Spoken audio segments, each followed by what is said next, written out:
But Canadians know we need to fight climate change, and we need to be supporting people with more money in their pockets. That's what the federal backstop does. That's what the Canada Carbon Rebate that's landing in people's bank accounts as of April 15th is going to help them with. And that's a Canada Carbon Rebate, money in people's pockets, that Conservative politicians want to take away.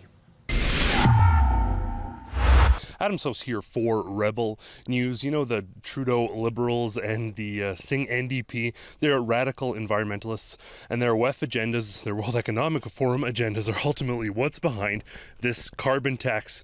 So all those premiers that are busy complaining about the price on pollution, but not putting forward a concrete alternative that they think would be better for their communities, are just playing politics.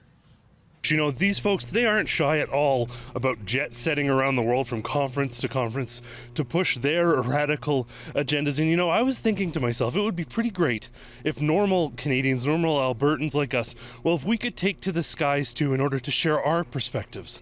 And that, well, you know, that gave me an idea. You guessed it, folks. It's Rebelcopter time.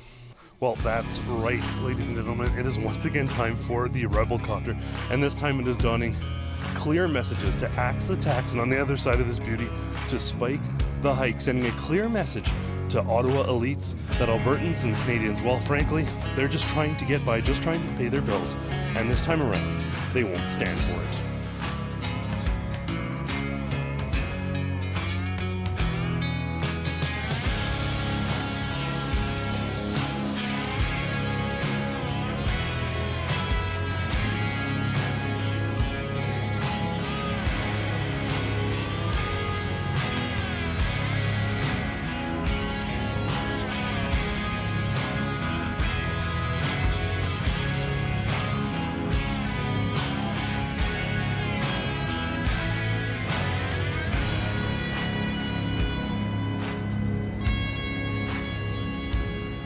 Guys, we just landed quickly to take a little bit of a break, and while I had a moment to speak to you without the chopper wash drowning us out, I just wanted to share the similarities between this time and the last time we were out in the Rebelcopter. And I must say, the last time we were out, it was around the Freedom Convoy, the Coutts blockade, and flying around today, seeing some of these protests from above, I must say that the energy is very similar. But there is a difference this time around. You see, the Freedom Convoy in Coutts, despite what the naysayers may say, it changed things. Because this time around, the people aren't alone in opposing federal mandates and municipal mandates. They aren't standing alone against municipalities, provinces, and the federal government. In fact, 7 provinces are now in line with the people opposing the carbon tax hike. And I suggest that that is because of the efforts of those who participated in the Freedom Convoy and at Coutts. And I must say, despite the detractors and the critics and the people who say that protesting, well, it doesn't really make a difference, it did make a difference. And I'd suggest that there's no reason to think it won't make a difference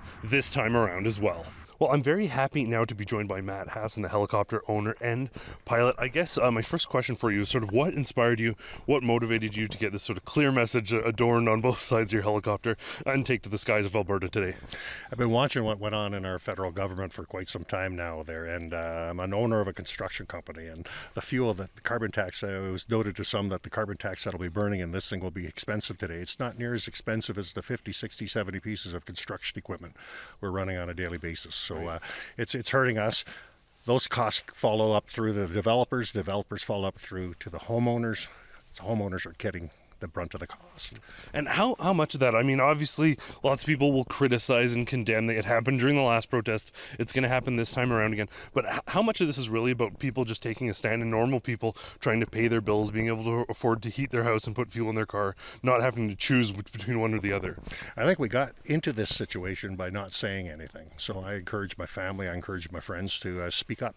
And I'm fortunate enough to have a billboard such as this that we can get the word out maybe a little quicker.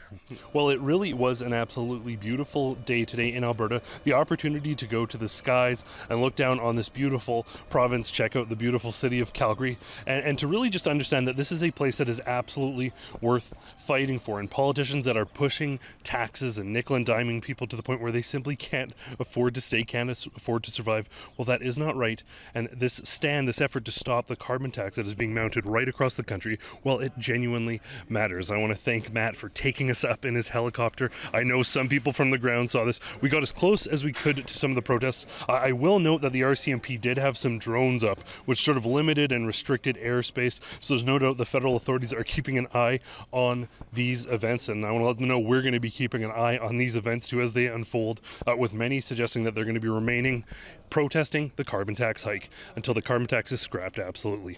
As always, I want to thank you all so much for tuning in. For Rebel News, I'm Adam Sos. We are so incredibly fortunate to be able to share these important stories about citizens taking a stand against overreaching and overburdensome governments. But it is essential that you become involved as well. And one of the ways you can do that, one of the ways that you can have your voice heard, is by signing our petition at stopthecarbontax.com.